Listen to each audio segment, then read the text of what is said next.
माझा नवरा गल्लीत अंडरआर्म खेळतो, सेम तुझी नक्कल करतो. तुझ्यासारख्या धावा काढणं त्याला जमत नाही, बाकी सगळं जमतं.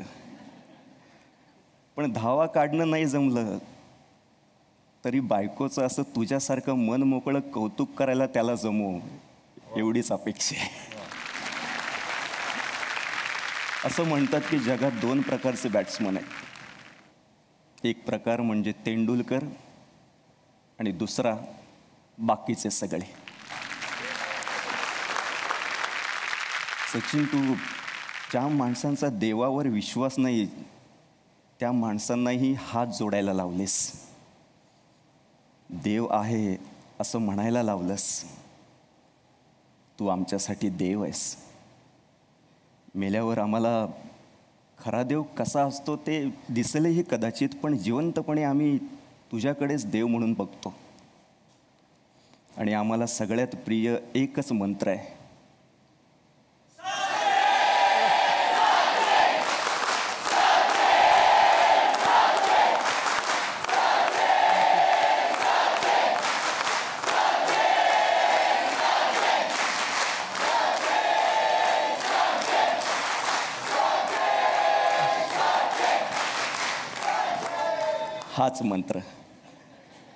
हाच मंत्र आम्हाला आजही जिंकायचं बळ देतो. वा. कारण या मंत्राचा चमत्कार आम्ही आमच्या डोळ्यांनी बघितला आहे. तू निवृत्त झालास आणि नवऱ्याने क्रिकेट बघणं सोडून दिलं. मीच आता कम्प्युटरवर जुनी मॅच लावते. पुन्हा एकदा घरात तोच उत्साह येतो. खरं सांगते, जुने सामने बघताना तू आऊट होऊ नये एवढंच वाटत राहतं. आपोआप हात जोडले जातात. राष्ट्रगीत जसं कितीदाही ऐकलं तरी आपण ज्या जोशात उभे राहतो तसं तुझा खेळ बघताना नेहमीच एक उत्साह असतो. Sachin, I love you. वा वा वा.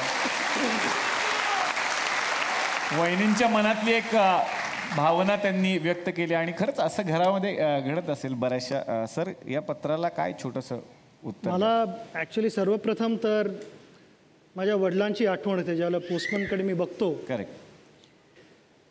साहित्य सहवासमध्ये आम्ही 4थ्या मजल्यावर राहत असो आणि त्यावेळेला ज्या वेळेला पोस्टमन आमच्याकडे पत्र डिलिव्हर करायला यायचे त्यावेळेला नेहमी माझे वडील त्यांना हॉलमध्ये बसवायचे असेच आणि त्यांना चहा किंवा पाणी ऑफर करायचे.